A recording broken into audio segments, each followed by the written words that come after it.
Nah, untuk yang ketiga, seleksi mandiri.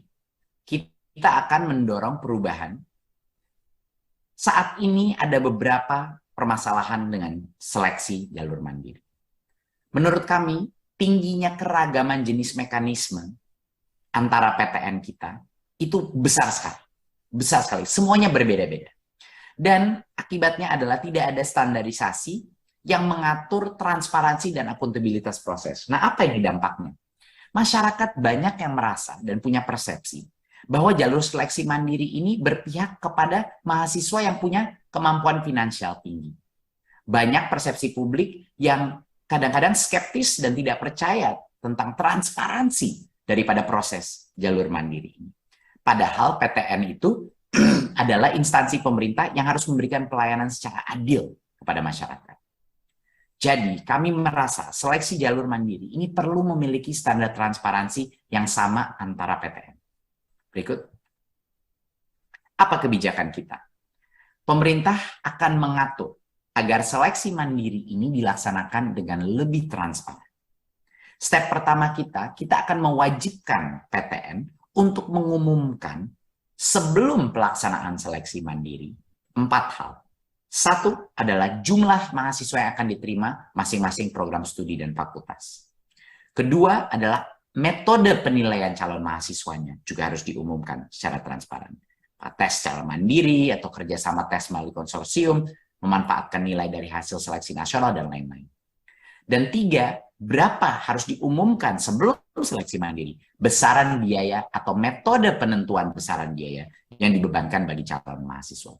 Dan keempat adalah calon mahasiswa atau masyarakat bisa diberikan akses untuk melaporkan ya melalui kanal pelaporan whistleblowing system Inspektorat Jenderal Kementerian kalau ada bukti permulaan atas pelanggaran pengaturan dalam proses seleksi.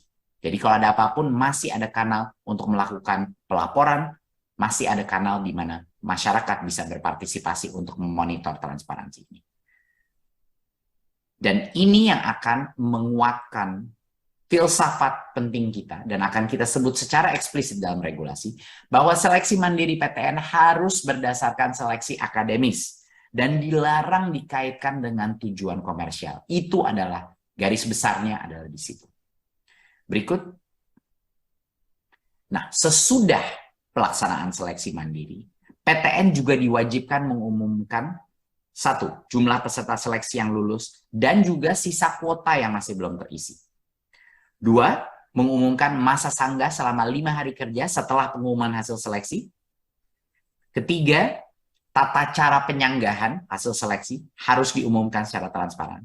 Dan yang keempat, sama juga seperti sebelum pelaksanaan seleksi, setelah pelaksanaan seleksi juga mahasiswa dan masyarakat dapat melaporkan melalui kanal pelaporan whistleblowing sistem kita kalau ada bukti permulaan atas pelanggaran peraturan dalam proses seleksi ini.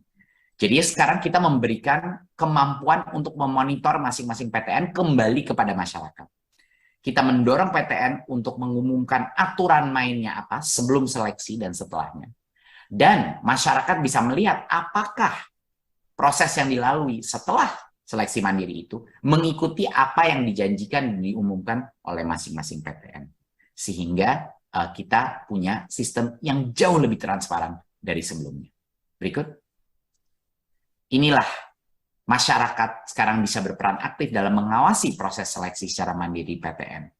Dan apabila memiliki bukti permulaan atas pelanggaran peraturan, bisa laporkan langsung di dalam laman website kita wbs.kemdikbud.go.id atau kemdikbud.lapor.go.id. Jadi kami mengajak masyarakat untuk tolong ikut terlibat dalam proses pengawasan ini sehingga seleksi mandiri ini bisa jauh lebih transparan dan akuntabel dan kepercayaan publik terhadap seleksi mandiri meningkat.